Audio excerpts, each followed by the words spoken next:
And done. Live. Where's the thing? Hey, Found the got some talkage. It's Leo. Hey Leo, what's up, man? Welcome back. Sorry, we're terrible with names. I just keep calling him Fred, and I've known him for like 7 years. Is that true? Yes. All right. First things first. Same as the verse. We gotta set these cameras up. Oh, let me go get the chips. While I'm doing that, set up. Wait, we have chips? Chips. Like tortilla chips? Yeah. I love tortilla chips. Don't we all? I mean, yeah, especially when there's dip with the chips. You're a dip. Whoops. Whatever it is, I didn't do it. We got a dip, dip, dip. We got a dip, dip, dip. We got a dip, dip, dip. It rained today, and it's still nice out. I know. That was never like Florida rain where it was like, hey, I'm here. And then it was like, all right, I'm out. Peace. It's got bright though. Sounds good. What's the bright idea? All right. Yeah. Excuse-moi. Leo is hanging out with us on Twitch. What's up, Leo? You know Leo? You know Leo? Yeah, I was chatting with him the other day.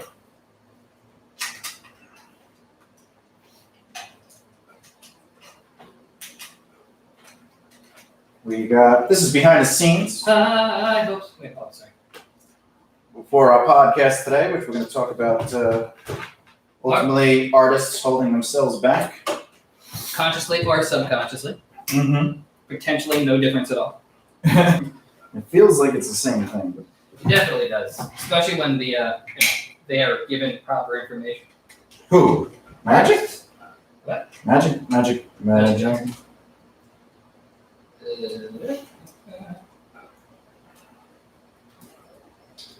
Hello. Oh, I hear myself. Look at that. Hip hip cheerio. Hello, I love you. Won't you tell me your name?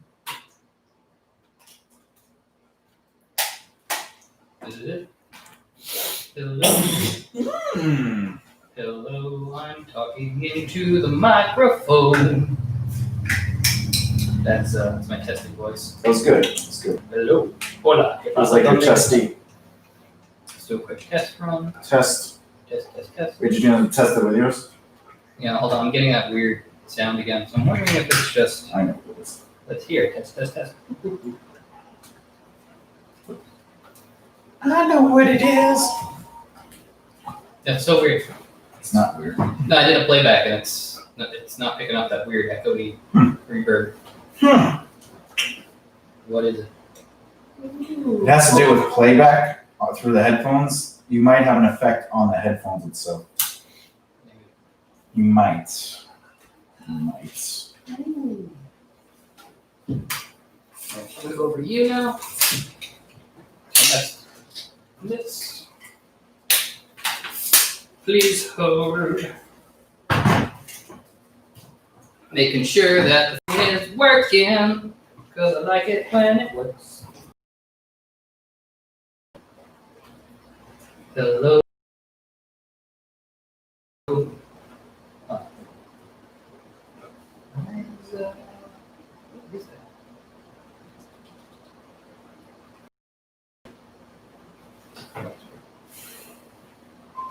Hello.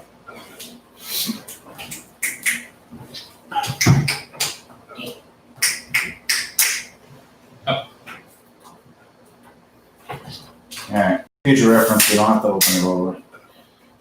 You just gotta do two. Yeah. Okay. We just gotta do two, you know? Gotta do two. Hello. Hello? Hello. Hello. Oh look. Coffee. CAWFEE.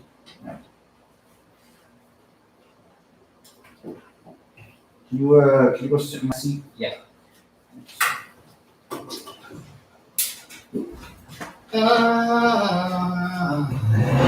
I'm hooked on a feeling. Holy crap. Are you this? Is this what you normally are sitting at? Something Yeah. like Yeah, I'm totally. oh, I don't like to have my head down. I like to have my throat straight.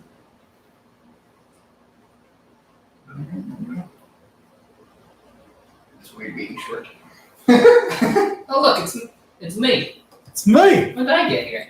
All right, sir. Let's do this. Let me test the thing. Hey, you stay away from my thing. Which thing are we talking about? I don't know. Ooh, I'm just excited about our show today. I still don't know what's about. Where is the butter? Talking your thing, please. Never. Ooh. What we got? Yellow? I'm not coming out. I'm not coming out. We need some. There you go. There you go. Get some phantom in there. Yellow? Hey, you gotta leave that on. I am leaving. Hello? Hello? Here, let me do a test. Let's do a test. I'm not coming through my. Oh, here we go. Here we go. We're talking. Is this the mic? This is. Headphones? Headphones? Yes, that's headphones. Hello? Hello? Hello? Hello? I can't hear anything. Is this mine? You can't hear anything? Hello? Hey, hello? Hey. Keep talking. I can hear you. I hear you. Really? Yeah. All right. Am I peaking? Am I at 0? You gotta get it to 0. 0? Yeah. Oh. That was There you go. There you go. Is it on 0? It is.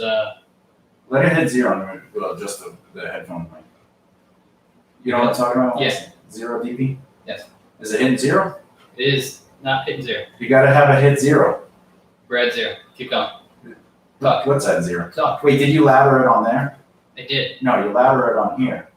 Haven't you ever recorded? Input has to be hit 0, and then you don't put gain on it. Why would you put gain on it? That's so much better. Because this is the headphone. Please hold. See what we learn? We learn a lot when we watch the live. The other advantage of watching live is you get to ask questions. There you go. Talk. Hey, I'm talking. I'm talking. All right, so now we can lower that. Oh, the headphones are all the way down. This is headphones? That's headphones. Wow. Did you change the gain back now? I didn't touch the game on here. It's at 0. Oh, what did you ladder before when I said did you ladder? It's the entire track. Oh, yeah, that's the gain. So here, talk. So you brought the volume of the track down? Oh, I was only 1 second. Why is it not doing both? Doing what? Hold What are you trying to do? There we go. What are you trying to do? What's going on over there? I was recording both of us. I was only recording you. Don't see a Right, problem. now we're gonna test this. So you have the levels of the track back down to a base. Yes, All right. everything's at 0. And so this is hitting 0 dB? Yes, Deba? Yep. That's how you recorded it. it's at 0. You have to let it hit 0, and then you have like a little A little headroom. headroom. The headroom you can adjust with a gate or a compressor, and that'll allow you to stay at max power. Now the reason you might put gain on it is ultimately if you're just trying to give it a little something like a little gruff. A little. But normally you would not adjust the sound on there to make it louder in the recording. You would adjust the it over sound here. on your input or your interface. Just it's my first time ever dealing with studio stuff. All right, so let me go get my phone, and then we can start. Really. All right. All right, tell the audience why we do live. Explain to them and what the show is about today, just for fun. Well, we do live. Oh, there we go. We do live because we want to give everyone a little bit of insight behind what it is that we do when we're getting ready to set up and make the actual product, because a lot of people aren't aware of all of the stuff, all the goodies that go on behind the scenes. So we are here to show you the antics, the hijinks, and the silly jokes that go on while we're setting up without wearing any shoes. And today's episode is something that I think touches a lot of people's hearts personally, and that is artists holding themselves back, whether it is subconsciously or consciously. And we're going to talk about how and why artists potentially do such silly things. What is an artist? I believe they're people who are born with the name Art and eventually get their names changed to like Leslie or Tim. Tim? Who's Tim? I don't know. He wears a funny hat and he's afraid of a rabbit. Some call me Tim. Tim. Oh. Oh, we got a message. What's this? Oh. Who gave us a I message? don't know. Let's see. Let's take a look. I think. Oh, Bob. haven't talked in a while. Buy my thing. Ooh. Can you talk into the mic for a second? Yeah, I can talk all day. Ooh. What are you doing? What's going on Keep now? talking. That's yours. I know. Hello? I'm matching you. Oh, you don't have to worry about that. Wow. I think it's. All right. Let's do this. Let's go live. Let's see. Live. Let's go. Oh, look, this has a little thing so I could charge it while I have it on Ooh, you put it in. Ooh.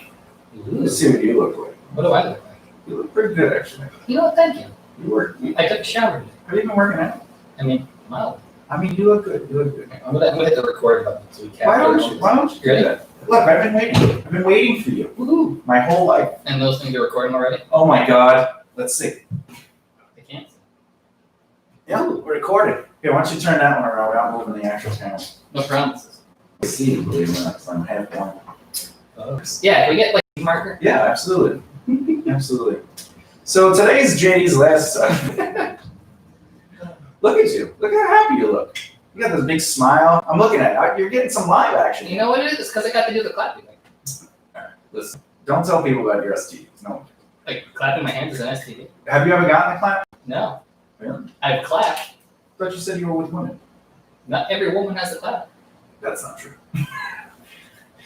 Then I wouldn't have a clap. All right. Who? All right. So listen, JD is it? Yeah, I got headphones on, so like I have to listen because now we're it's in my ears. Anyway.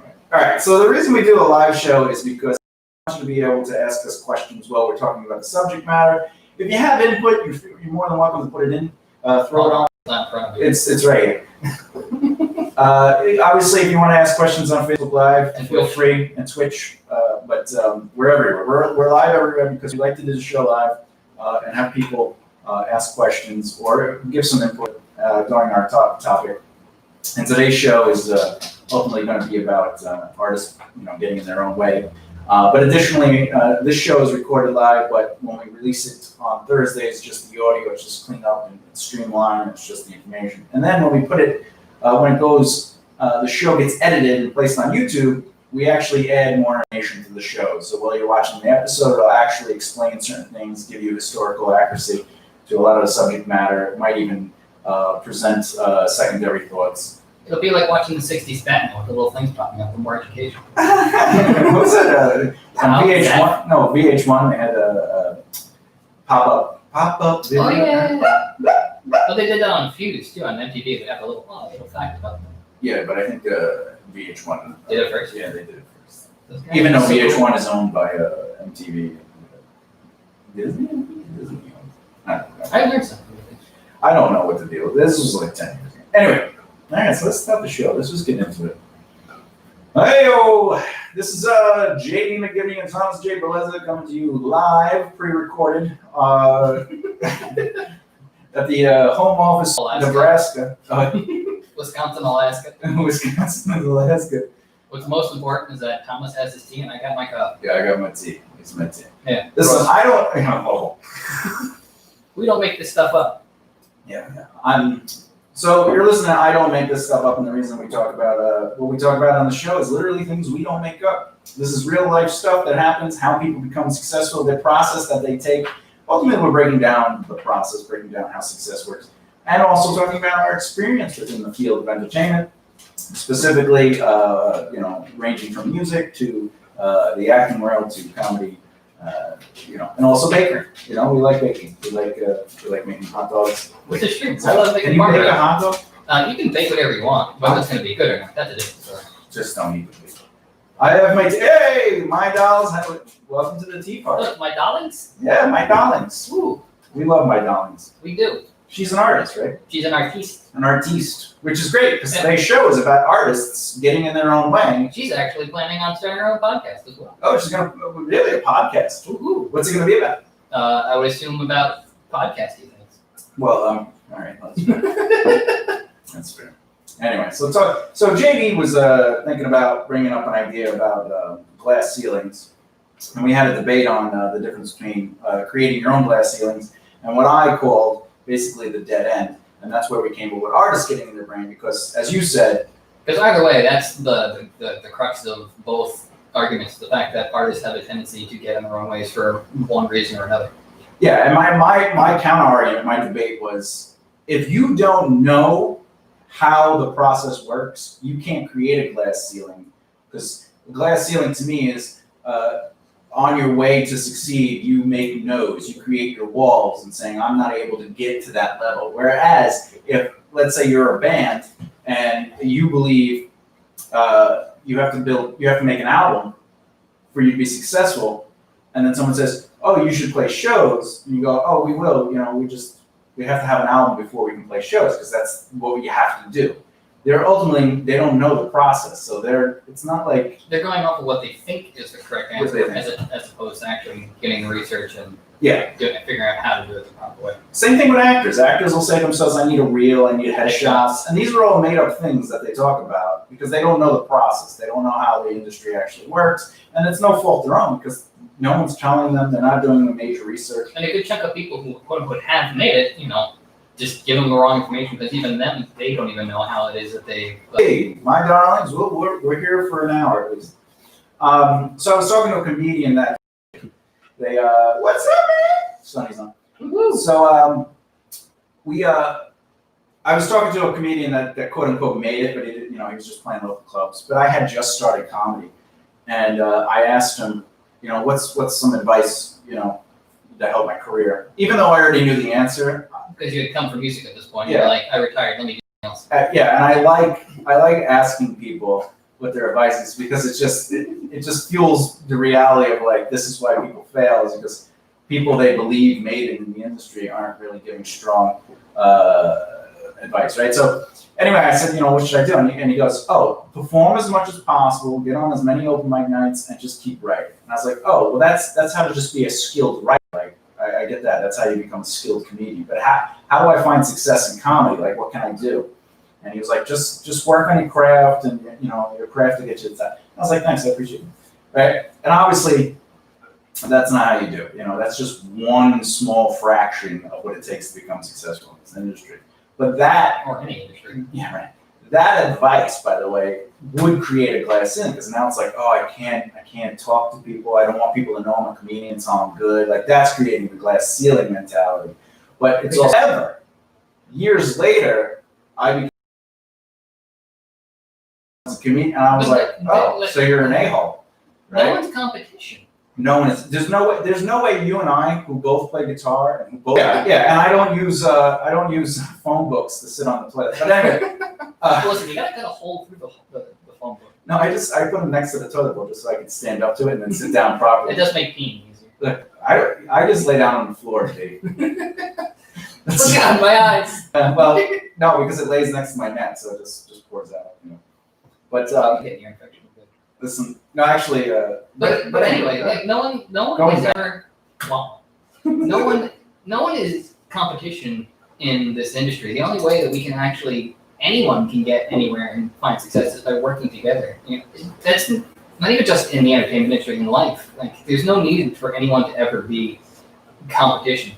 You can have a quote unquote friendly competition, but it's not like we're trying to outdo each other. It's just we're trying to motivate. Yeah, like anytime. But like, I barely know. Listen, at least I can use all 7 strings. That's true. I've seen you use 7. Besides, Oh. anyway. Walk Under the Moon. You can check that out on the Wings of Dragons. It's on the Altenian.com. No, it's on MakeMyLoveToYou.com. It is. But anyway, so let's really get into the meat grind of getting in your way. And artists will most likely, on the average, when I speak to artists, especially new clients, I find that they have spent a majority of their time focusing on, let me finish this mentality. Let me get this done, then I'll do this, this, and this. So, for example, let's say, I'll use 2 examples, an actor and a musician, right? So an actor who is working on a film, I'll tell them, hey, you should start marketing it, you should start talking about it, and they go, well, let me at least get it edited, I want to get it produced, I want to have a final product, then I'll start talking about it. And a band will do the same thing. With an album. With an album. They go, before I start talking about us recording the album, we want to have the album printed and ready. And then they start saying, hey, our album's ready, buy it. And an actor or a producer might say, hey, my movie's ready, watch it. But the thing is, we haven't had time to build an emotional connection to that journey. So they're ultimately destroying their career because they're not allowing other people to follow it. And that's the thing audiences emotionally connect to. They're connecting to the brand, the story, the adventure of what that person is doing. So an artist, like a musician or an actor or producer, while you're writing the script, while you're writing your music, you should be talking about it on social media. You shouldn't be saying, we wrote a song called Walk Under the Moon, it's 16 minutes long, it's ridiculous. It's going to be on Nothing our next beats- album. Our next album is going to be out in 6 months on August 3rd of 2007. You know, like that is bad Because because it's just as you call data dumping. it's data dumping. You're not leaving enough vagueness to create interest. The intrigue comes from I want to know more. Yeah, and the big thing that you always, criticize me for specifically is the fact that I don't know. in a statement like that, there's no emotional connection. It's just data dumping. So it's just like the person who would share that, that poster, that text, whoever's reading it would just be like, oh, this is data. I don't. What do you feel? Like, the readers don't have anything to connect to. Well, yeah, I mean, look, think of a post. You could either just be like, hey, today I had an acting class and I'm learning a lot. That's a terrible post because it's data dumping, or even if you say, hey, I worked on a Meisner class today with so-and-so teacher. It was really good. I felt like I learned a lot. That's not necessarily adventure. That's data dumping. But if you just made it as simple as like, I really loved working with so-and-so and so-and-so, and you just named students that are in there and maybe the teacher, now they're like, oh, what were you working on? And then you could answer them because they're asking. The emotional truth is they asked and therefore is intrigued. And then you could say, oh, I was in an acting class today. Oh, how many times do you go to that acting class? And now they actually are interested in the sense of what you answer will be a part of, it'll basically, the moment they choose to be intrigued, now they're invested. And marketing 101 is awareness, interest, sales. The awareness is getting it out in front of people. The interest is that they're starting to emotionally react to it. And the sales is that they bought into your brand's message. And therefore, they put time and effort into finding what you're doing. That's why, like, if an artist posts all over their wall, check out my video, check out my acting reel, check out my comedy, right? That's pushing because you don't have a 10,000 true fans audience. And you haven't earned the right to be like, hey, check me out. If you don't have 10,000 people, literally, it would be like, oh, whatever it is that you're selling, we'll buy. Yeah, because they haven't bought into it. But if you can build that fan base and you can focus on your story, your adventure, people will buy into that brand. And you'll get to the point where they're like, when are you releasing something? And the moment you have people saying that, now you can really start putting time in.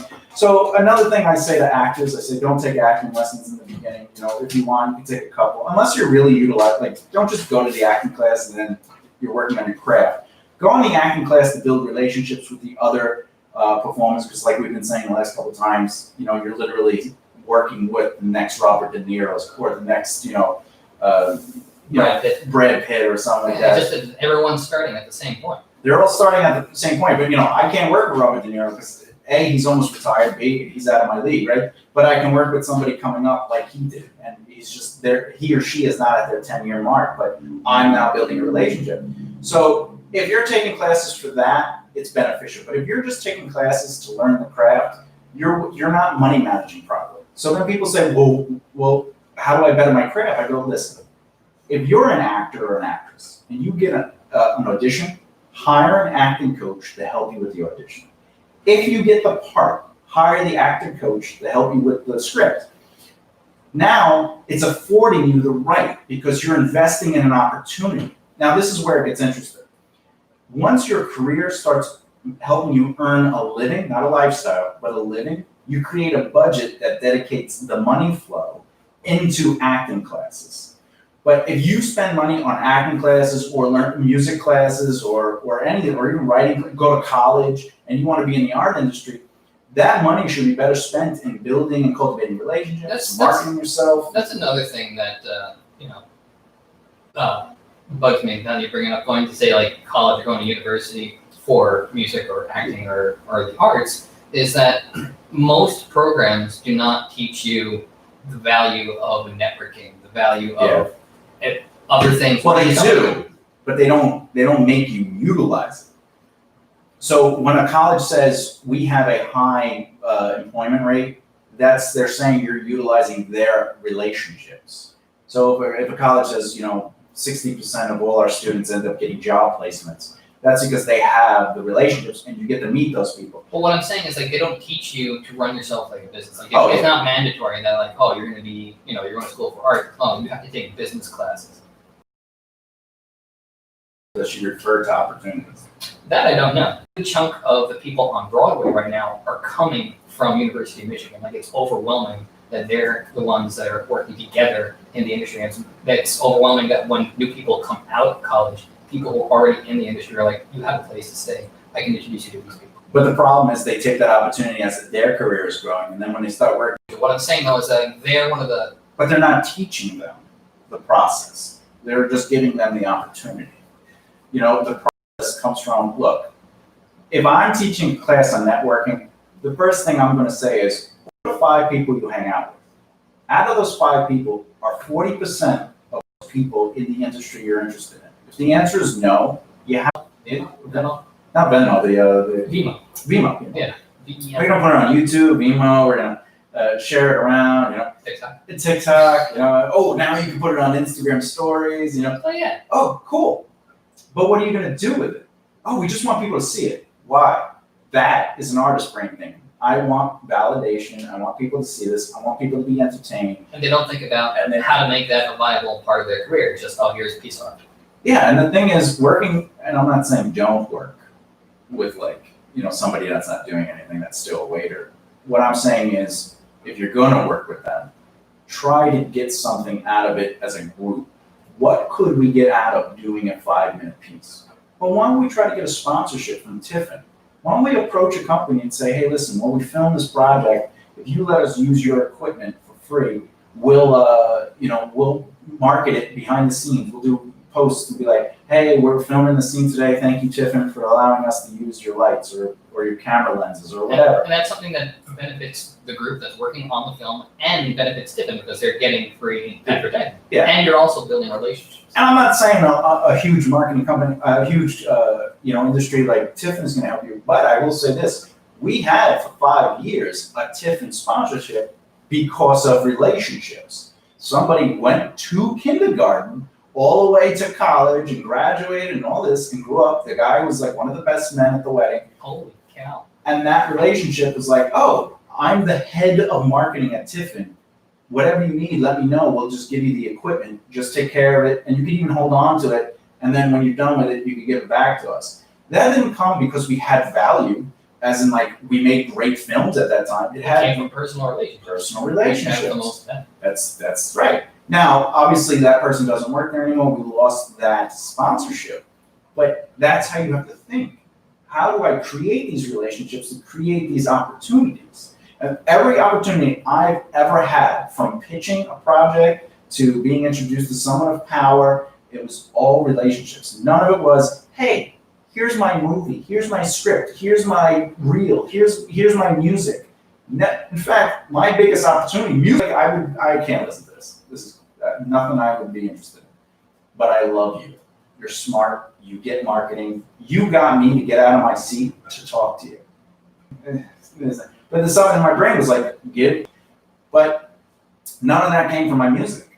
It came from The main topic. The fact that this is obviously the path to success, and it's something that a lot of artists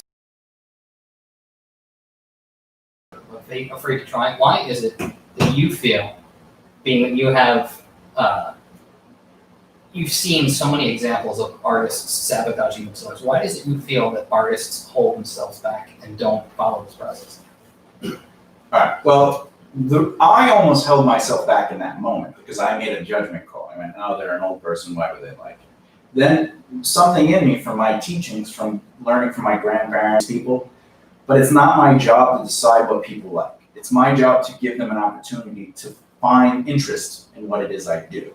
So that, as I was ready to leave, that popped in my head, and I said, let me do it. So to answer your question, why I think artists don't necessarily take that shot is because they only know what they only know. I, in that situation, had the family in one way or another, owned a cabinet shop, or they were carpenters, they were mechanics. They had businesses. Yeah, they were, but my point is, growing up, before I knew a lot of the details, my grandfather would open a business, a full working business with $1,000.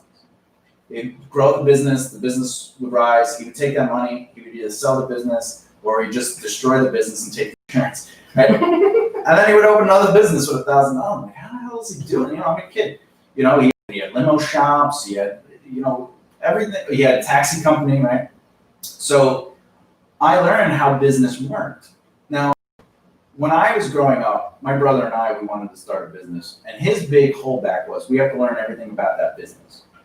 And my thing was like, we don't need to know about that business. We need to know how to run that business. So those are two different mentalities. How that business works is like, what are we selling? You know, and it's like, we don't really have to know everything about what we're selling. We need to know how to sell it. We need to know the people in the business that will buy it. We need to know how the people in that field are interested as an audience. That's important. And then also building a team as well. Building a team is very important. But besides that, the other thing that he was like, well, we have to have this much money. We have to do this, and you know, we can't do it at the blah, blah, blah. Like he kept creating what you're calling the glass ceiling mentality. And my brain was like, no, we have this much money. We can just start doing this, and we can create this opportunity. And then we build relationships with this person, and the company will grow. And he was like, no, we can't take that chance. So then I just started doing it, and you know, I got to where I am. So like, Did you also do it with $1,000? no, I did it with a quarter. no, because with music I saved up enough for like 2 years basically, and then I had money. So it didn't matter. My change from music to like full time, like, you know, BDR Productions company guy with comedy and acting and writing. Can we get on your cards next time, BBR company guy? I'm the BDR company guy. But so my feelings towards artist brain and that artist mentality is they only know what they know, and usually they're basing it on what they see and not necessarily the research of their knowledge. What's crazy though is that using like the film industry as an example is like there's always the behind the scenes and the lead up and the journey, especially with like I'm going to use Dark Tower as an example. Like, What's that? For those who are not familiar, Dark Tower, like It's the worst movie. it is definitely Terrible series. The book series is amazing. Oh, yeah. Book 2 is the best. Opinion. Is the book 2 the best? Book 2 is the worst. Oh, so I have to read a good book, and then I'm like, this sucks. Well, let me push on to the third book. And then you're like, oh my god! But Third anyway, book is good. what I'm trying to say is that you know I had a cult following for Stephen King fans, and then Because they're Stephen King fans. But getting to the behind the scenes aspect and then talking about it is that eventually it took 20 years for them to finally start really pushing for a film adaptation. Eventually, Ron Howard got to it. And Ron Howard, for let's say a good 5 to 10 years, was pushing to get this made, and they were just covering it in interviews and features in press constantly. So there was always that behind the scenes keeping fans interested. Wait, Ron Howard produced the Dark Tower movie? I don't remember if he actually ended up doing it finally. Because at one point he fell off the project, but he was the biggest promoter. Well, tell me the point of the story. The point of the story is that they were talking about him wanting to do it Okay. and getting ready to do it. Every step that was going forward with it, you know, getting Idris Elba to eventually sign on board, and that's something that is obvious. That they're talking about the behind the scenes and their feelings towards it, and not just going, "Oh, here's the movie." Yeah, they were talking about their struggles and that's part of the adventure. That's the But adventure. what I'm saying is like even But they that's not the are. process. That's just the No. I wasn't talking about process. I was saying that like, one of the points that you made earlier was the fact that artists don't want to. They're waiting until it's done, whereas someone like Ron Howard, literally for a decade, was like, "Hey, I'm trying to get this movie made because I really love this story." And they were like, it's going to be a terrible movie. And they're like, no, we won't tell the fans that it has to do with after the books. Spoiler alert. It's not a spoiler, no one's sorry. So like a better example where you're talking about Spider-Man. So Spider-Man took over 20 years, and a lot of the concept of what they used in the Tobey Maguire version was based on James Cameron. He was originally attached to it, but they talked about that movie and they kept recasting and casting it, and it was. But back then we didn't have the internet, so the way you got it was the inside magazines, the industry magazines, things like that. So if you were really interested in how the business worked, you would have these magazines, not prescriptions, the subscriptions to these industry magazines, because the idea is you want to know what's going on, you want to know the inside scoop. So nowadays we have the internet, so obviously you don't need to get those, though you should. Even think at Begins, years before it even came out. And What's like, was it Wizard magazine or something like that? Swear to me. Yeah, no, Batman Begins. Well, actually, they were scared to do Batman Begins, but then Nolan came in with a story and then like some props and like like a small version of the Batmobile, and they were just like, "How much money do you need?" They're like, "This is great." So they made it gritty because they were coming off the Joel Schumacher, which was it went from being story based to how do we sell toys. Side note: I really think that Christopher Nolan should have been the one to take over. I digress. Thanks. You can't make Dark Tower good. Yeah, you can because it's No. already good. If I have to read how many books? 7. 7 books to have watched that movie? That's stupid.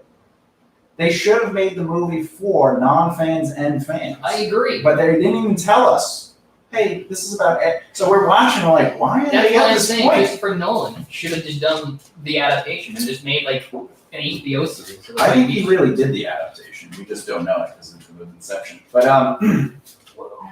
Inception. Oh God, we're in slow motion. Anyway, but going on, the other thing with artists is they think they're amazing awesome. So obviously everything you create is amazing and awesome because you made it. And there's only one of each of us. Yeah, there's only one of each of them. But they believe that it's so good, no one's going to say no to it. But the thing is, they don't know you. So how can they say yes to it? That and all art is just subjective. Well, What no, you think is amazing. It's not subjective at all. Trust me. And the reason it's not subjective is because your friends and family like your stuff. But what I'm saying in general, like there's music or there's art that you love that I hate, and there's stuff that I love. But there's reasons I love it. Yeah, but what I'm saying is that it's different. It's subjective. But It's not subjective. It is. No. There's a reason that we love what we love. It's called marketing.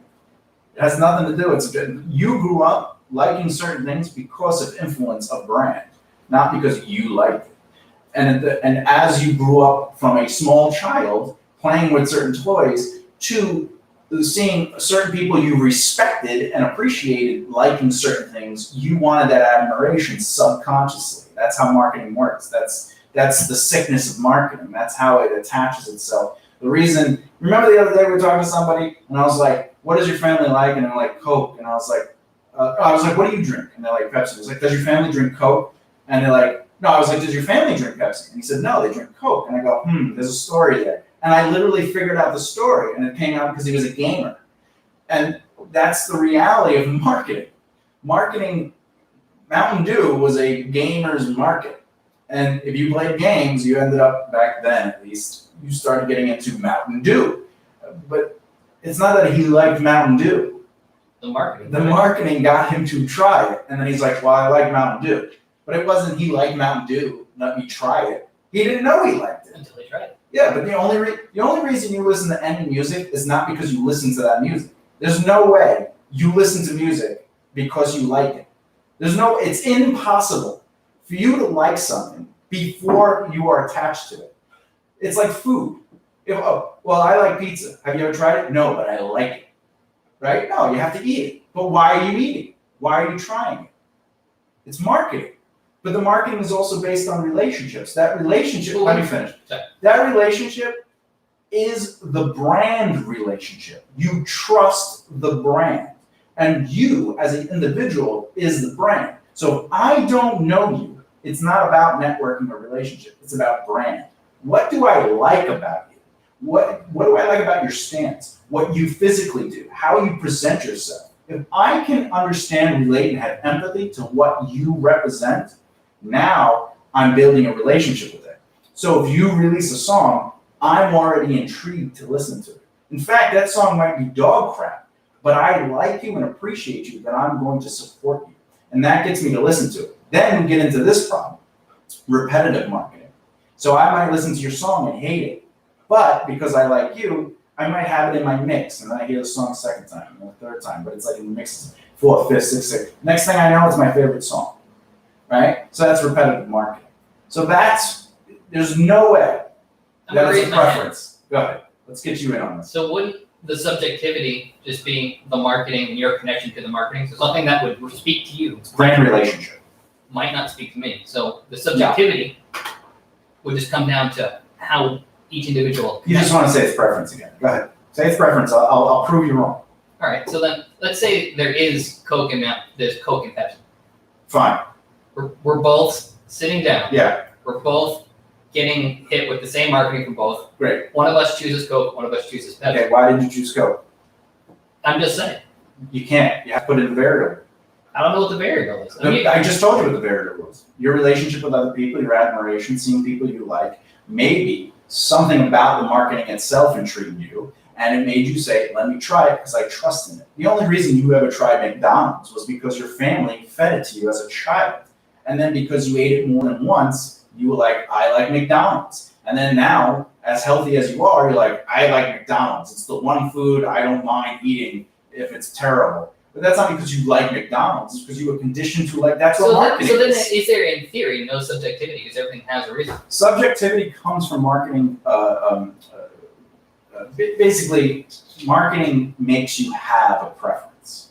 So eventually you have a preference to death metal or comedies, or I like comic books, right? Over like I like dark novels over like regular comic books, like, you know. And that small preference you're talking about is because you were conditioned into that marketing. Or, as my darling says, that's right, you're brainwashed. You're brainwashed into liking a very specific thing. I like Pepsi because of how my brother liked Pepsi. And I respect my brother. And over time, I hated Pepsi. And then it was in the refrigerator, so I was like, I'll drink it. And he drank regular Pepsi, and so I would drink regular Pepsi. Then he started drinking Diet Pepsi, and I was like, it's the only thing in the refrigerator, I'll drink it. You know, he's drinking it. And then I was like, oh, I like Pepsi. I like Diet Pepsi.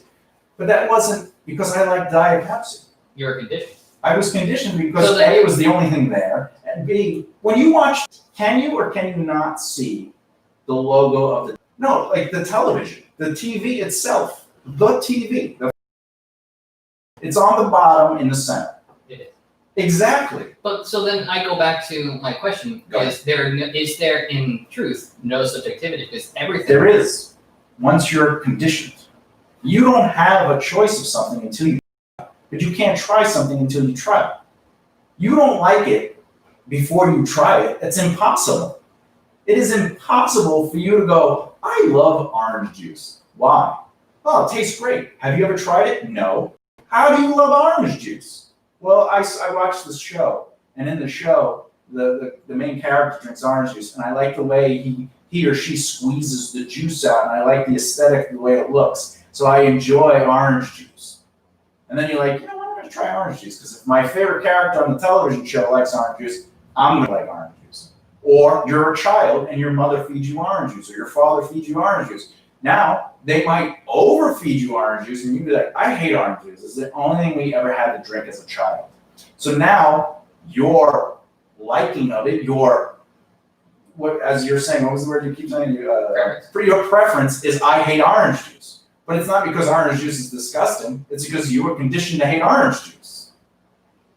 That's marketing, 101, 100%. Let's see, actually, I had to look the other day to even know what kind of TV has been sitting in my living room for years. Had no clue, and I read for a living. Or used to. But I'm not saying there isn't preference, but it's conditioned preference. You only like A or B as soon as you consume it mentally, emotionally, physically, or I was saying subjective. even subjectively liking something is based on your marketing. It's from your parents teaching you something to a point where you either agree or disagree with their choices. Like there's things my parents do in a generation that I will never do, just because I don't agree with what I saw them doing. Not that they were doing anything wrong. It's just I don't want to be a worker. I want to be a creator. I want to be somebody that changes the world. I want to be someone that helps other people. Not that they didn't help people, but their brain was, we're going to go to work, we're going to make money, we're going to take care of our family, we're going to have friends, and if we can help out when we can help out, we can help out. Whereas your goal is to be an entrepreneur and, do things your own way to be able to help a wider array of people other than just wait. To literally affect others. I wanted to help others. I wanted to open doors for others. And that preference just comes from like, I don't want to be a sheep. Not that they are a sheep or it's bad. It's just my brain saw that as just not the life I wanted. But there are other people that are in my family that are like that, where I'll just go to work and make some money. The other thing is financial. The reason people don't understand money is because families, and especially for artists, because you always hear, that's great that you want to be in the entertainment industry. What's your backup? But what's your backup plan? You know, there's no money. There's no money in entertainment.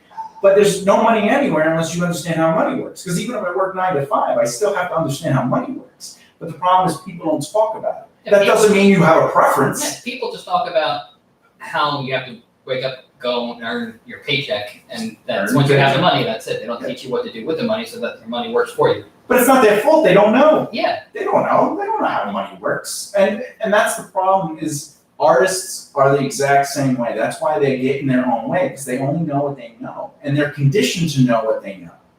That's the issue. That's why a business brain, in my mind, the way I teach people for business, is the artist brain is ultimately somebody that relies solely on what they know, their art, and they have a passion for it. The business brain goes, well, how do I brain? It literally is one of the lessons I teach is how do you use your entrepreneurial brain? And the first rule of entrepreneurial brain is ultimately finding solutions by looking at a proactive effort, right? So, here we go. My darling says, when I grew up in New York, I was very into art. And when I started high school, the guidance counselor pushed me into typing and secretarial. And guess what? I became a court reporter. See, she was conditioned, it's a girl, right, my darling? So she was conditioned into, now, the exact opposite happened with me.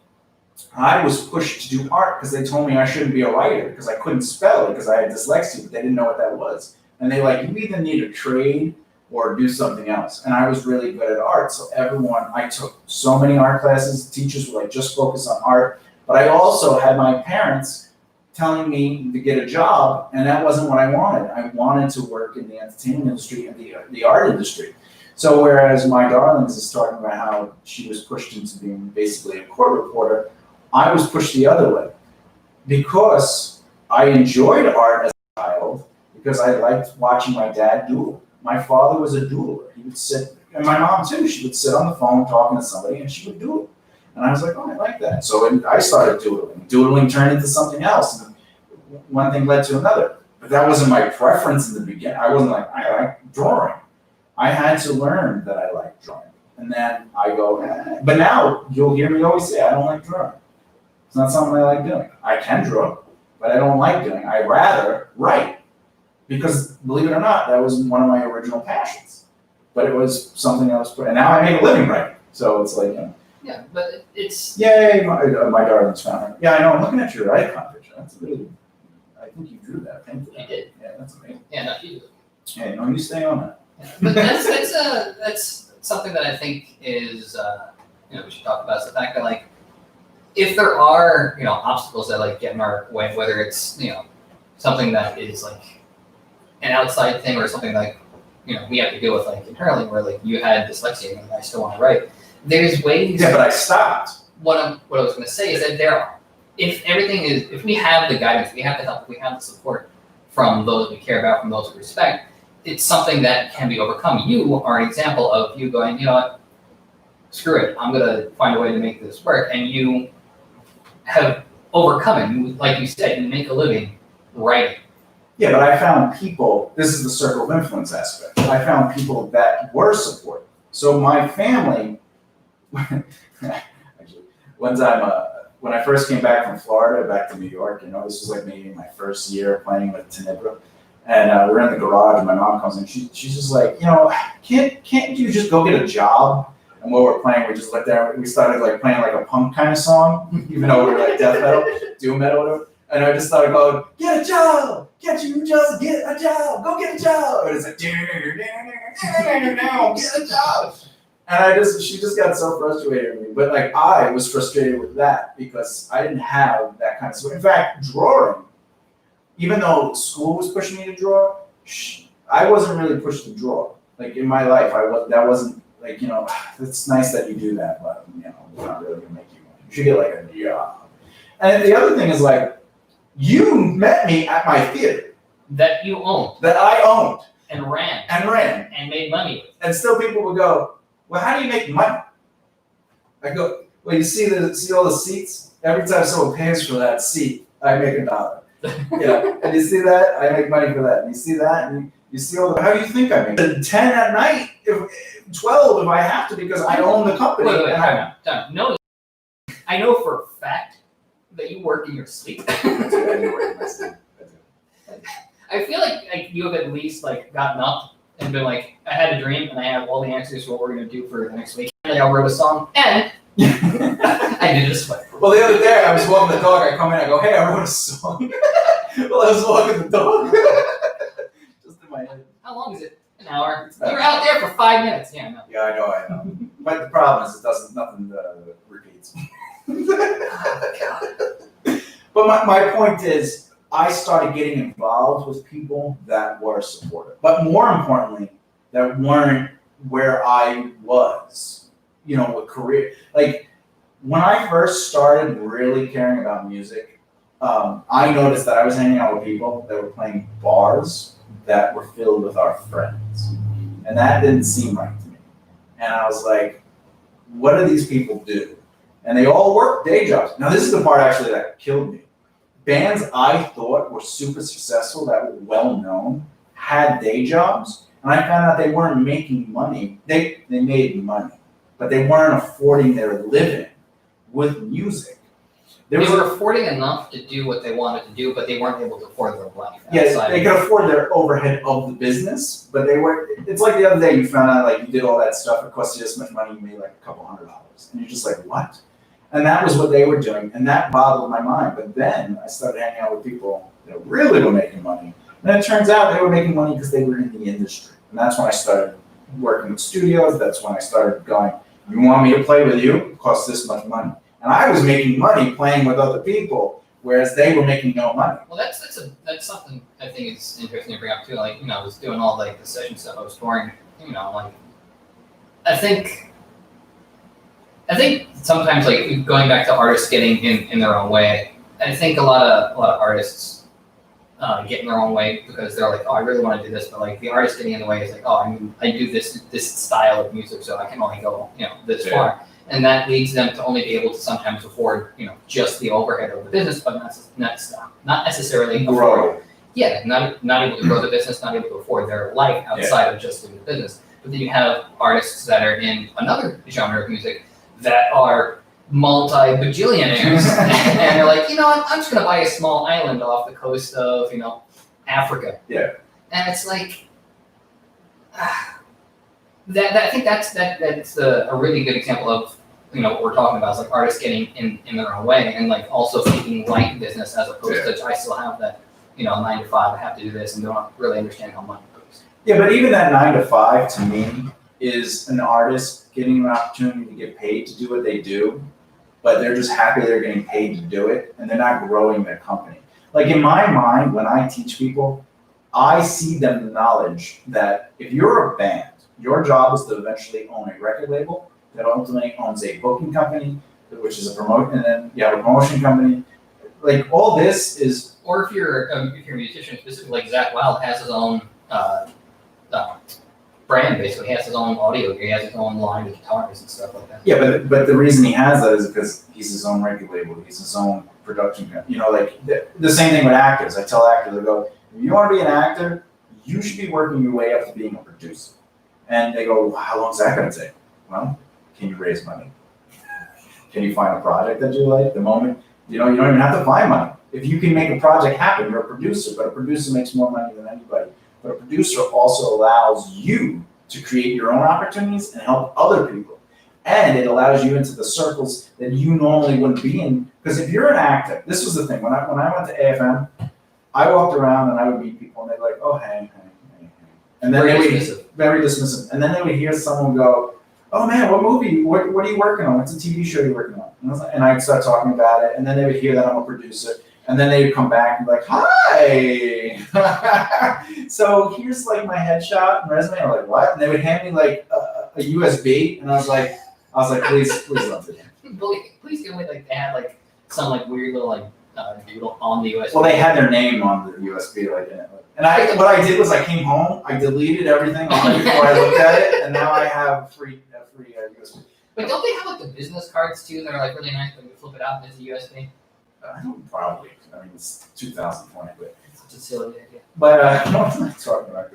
No, so, but that's the thing. Like, if you're an actor, you can't get into the producer circle. But if you start creating opportunities to be a producer, you can get into producer circles. You can start hanging out with the producer guild. Like me, I started hanging out with the directors, the writers, and the actors guild, and the producers guild. One of my closest friends is in the producers guild, and he works on the what do you call it? The Oscars union, right? The Oscars the committee.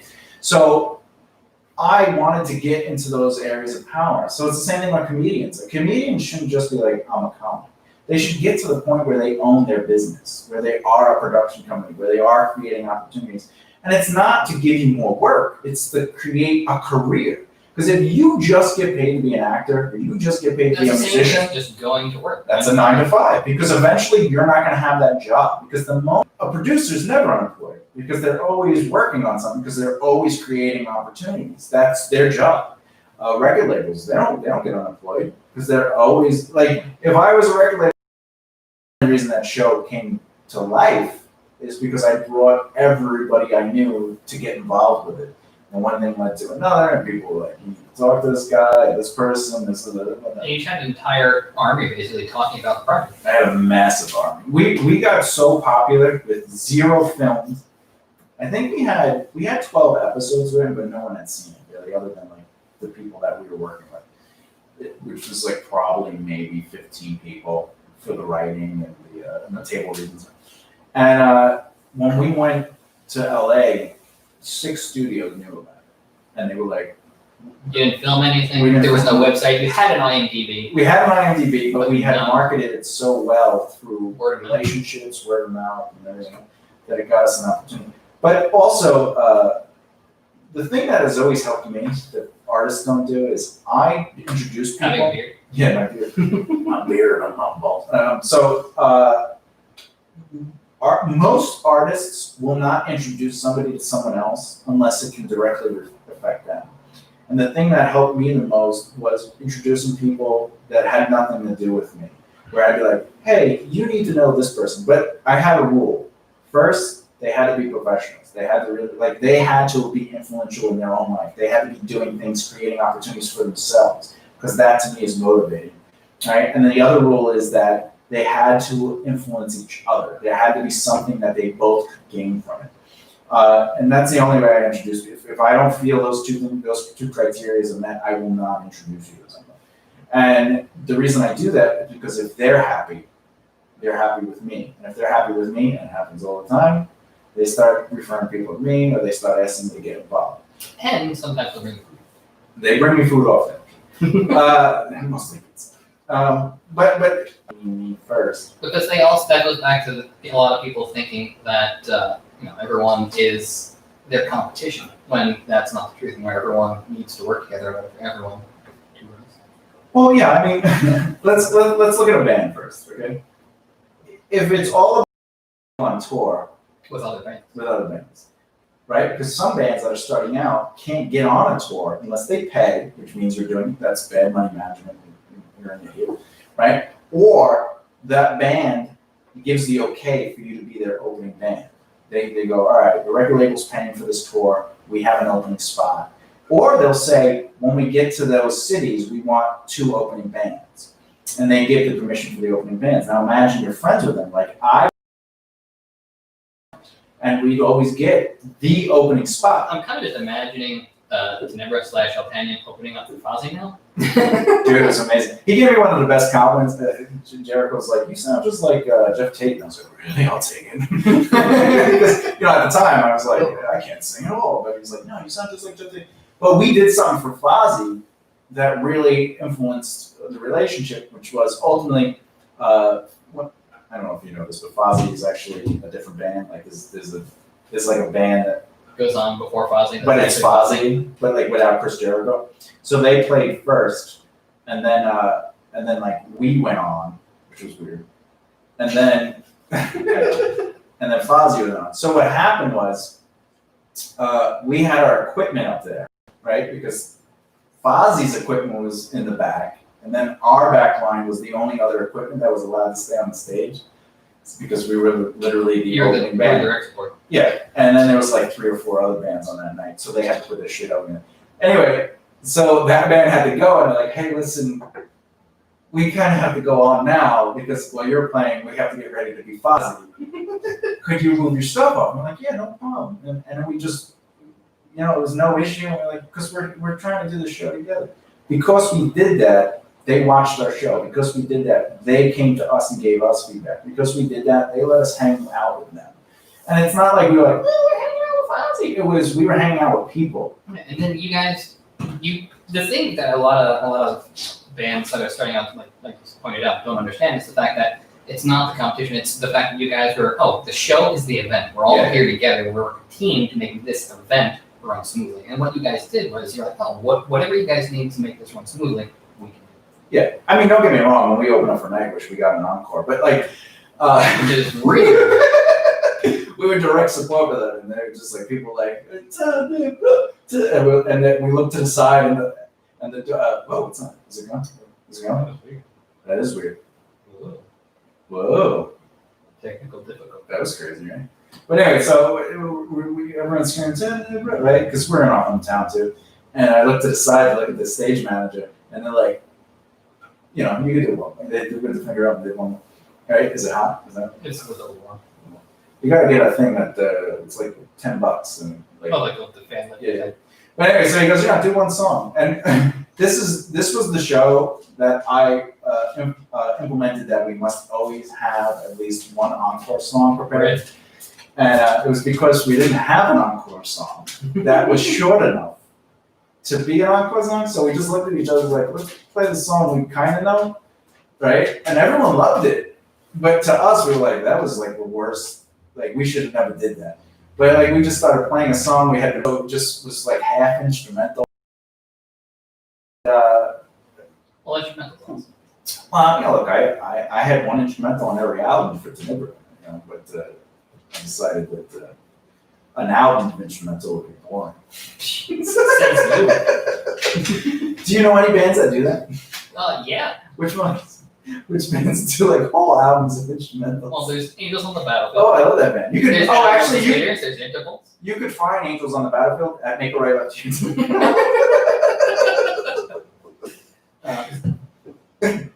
There are lots of instrumental bands that are definitely going over. But name one famous instrumental band. Animals, latest intervals. All right, but when I say famous, I mean like Madonna famous. Yeah, I thought so. Infected Mushroom? What? Oh, wait. Is that from the 30s? No. Oh. Wait. I don't remember if they have. I don't know. Who? What? What? Oh, wait. Oh, Skrillex. Skrillex is not music. It's instrumental, technically. He's from LA. He doesn't count. Prove me wrong. Metallica came from San Francisco, so. No. Where did they come from? They came from LA, moved to San Francisco. Oh, yeah, because they wanted a career. What? It doesn't make any sense. 20 seconds on live Instagram. Uh-oh. No, Instagram.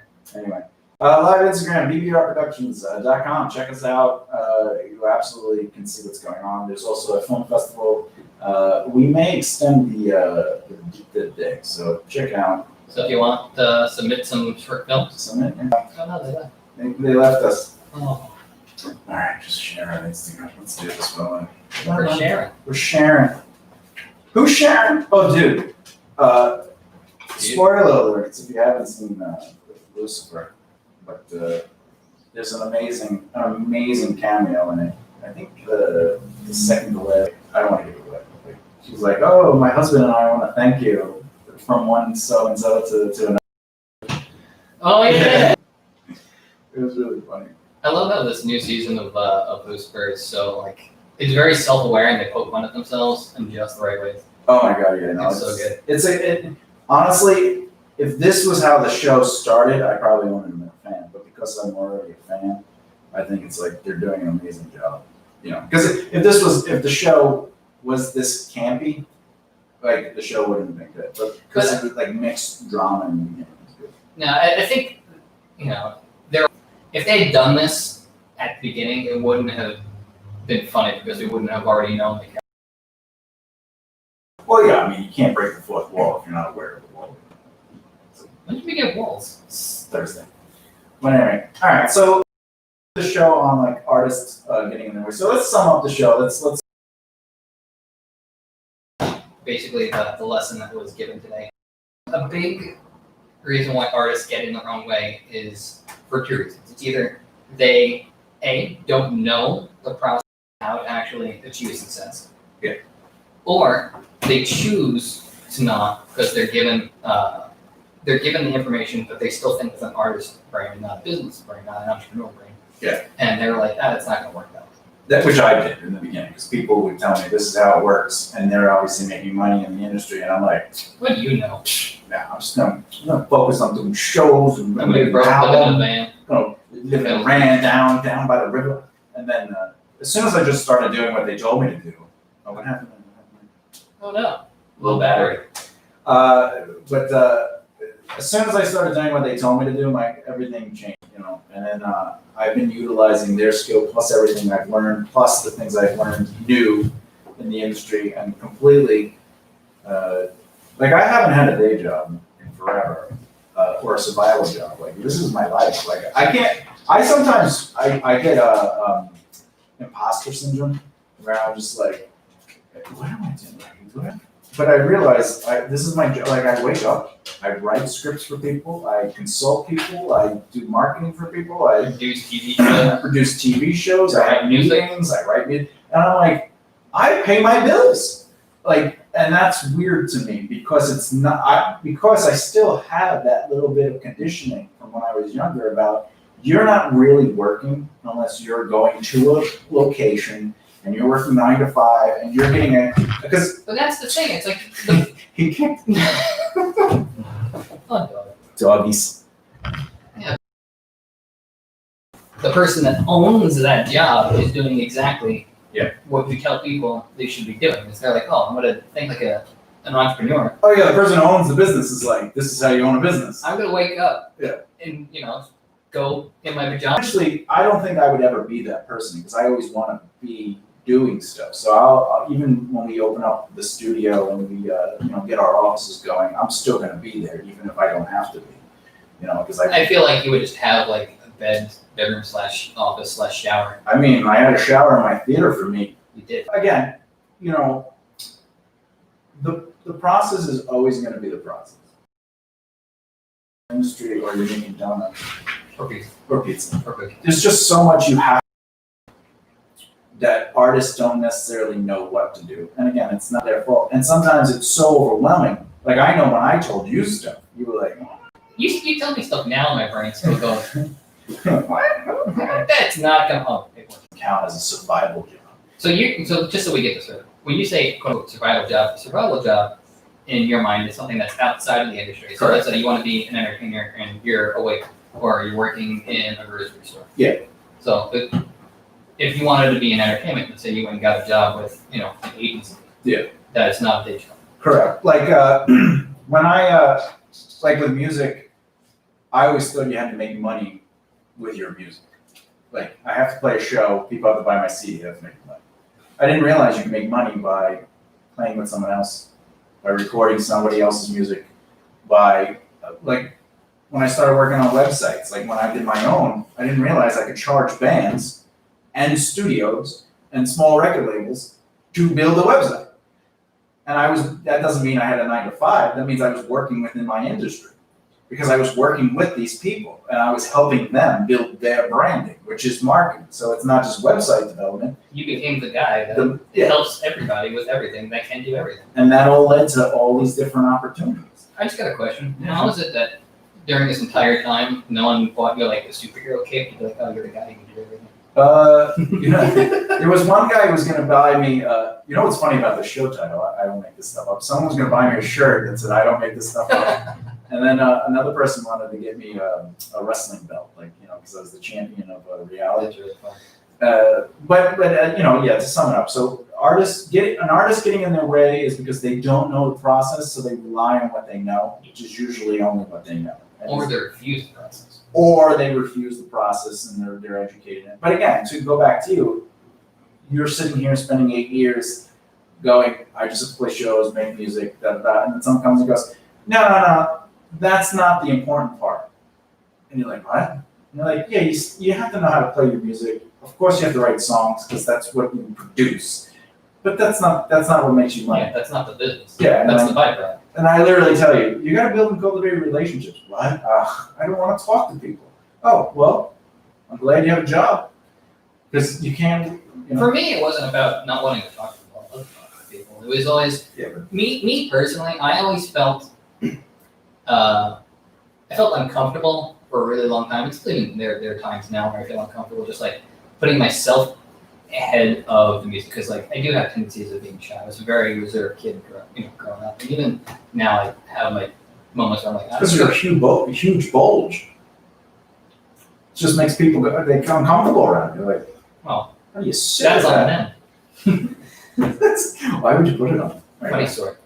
No, but like, for me, talking to people and putting myself up before the art was always uncomfortable because I didn't have the confidence in myself to do so. Yeah. But one of the things that Rightfully so. One of the things that I got from you right before you said that was the fact that like, you taught me to have that confidence in myself. You taught me that people overall want to connect with other people. They want to have that personal connection. Yeah. It's like the art is a thing.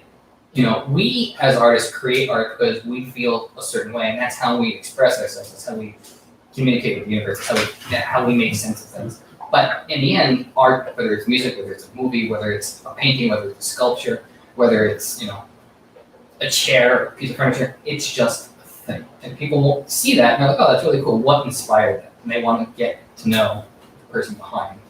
Well, 2 points to that is, when you say your music is to help people conquer their battlefields, and you want to talk about mental health, your music doesn't talk about that stuff. Literally, because it doesn't have lyrics. It's instrumental, right? But even if you put it into your books, the only way they're going to read is if they buy the album. Yeah, but they have to buy into your message, which means that you need to physically get involved with mental health, communities. You need to talk about that journey. You need to. All those things make people go, oh, that's what he stands for. I'm into it. And then they open up your booklet and they go, oh wow, like a lot. This, you describe the stories of the songs, and they're like, this has to do. I can relate with that.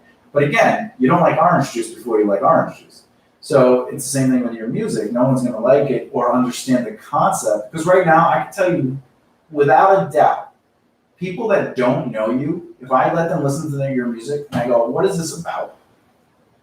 They'd be like, I don't know, about 3 minutes long. Yeah, well, but my other point is, even painters, to get their work into high expensive galleries and into the circles of purchase, meaning like they're going to spend like, Warwick money. There's a community. There's a systematic discrimination towards artists and relationships. And I agree and disagree. I agree your brand value should be based on the time you put into building your interest in that community versus, this painting is my soul and it should be recognized. Like, F you. This is really great. Like everyone's soul should be recognized. Every person should be recognized because we are all beautiful creatures, right? Except for like a-holes. But if an artist is thinking my painting deserves to be in that gallery, of course it does. But you haven't earned the right. And then you go, well, it's just a lot of work. You're like, no, just put some time into other people. Because the people who put your stuff in that gallery, unless you pay for it, but again, now you're doing what a band does. I'm playing a bar, and I'm begging people to come to the show. I mean, you could do that with a gallery. I'm going to rent the gallery, and I'm going to beg people to come to the show. And because I begged them, there are people that I know can't afford my stuff, unless you build those relationships with people that can afford your stuff. But the art world is the same way as the music world, as the comedy world, as the acting world, the film world. You got to build those relationships. So, the tools are, the artist brain is always going to be, what am I creating? What I create is beautiful, it's passionate, I love what I do, I want people to recognize it, I want to make money doing what it is I do.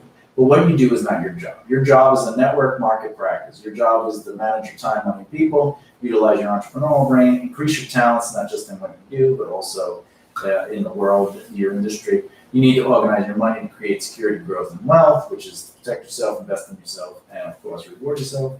You gotta understand to build your assets over time as soon as your money is organized. And then treat your life like a business. And if you could do those things, which is your job, you will be rewarded financially to do the thing you do passionately.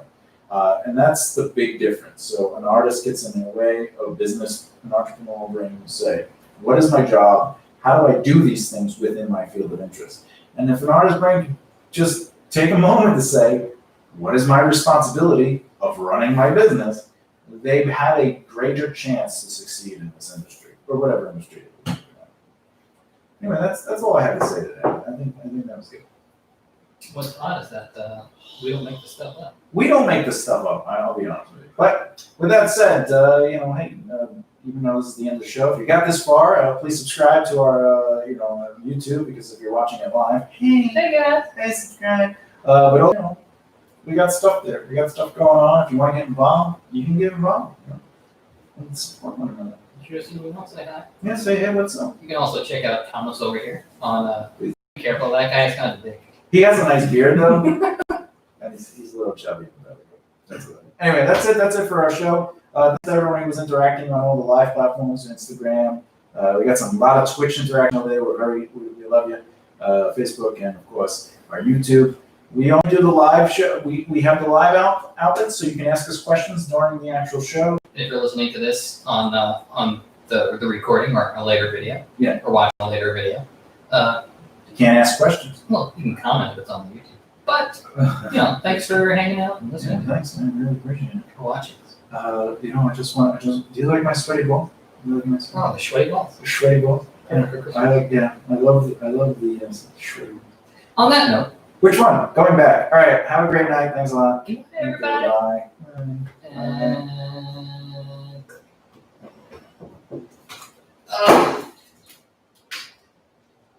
And save. Save your day and stream. Bye, everyone. Alrighty. My Facebook is gonna go. My Facebook brings all the boys to the yard and they're like,